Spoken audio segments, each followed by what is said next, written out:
লেগেছে মনে রং লেগেছে টুনি নাকি সিনেমার নায়িকা হয়েছে রং লেগেছে টুনির রং লেগেছে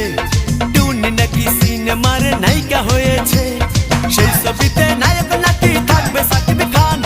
ছবিটার নাম নাকি তুমি আমার জান টুনির জ্বালায় এবার আমার যাবে রে প্রাণ রং লেগেছে মনে রং লেগেছে টুনি নাকি সিনেমার নায়িকা হয়েছে।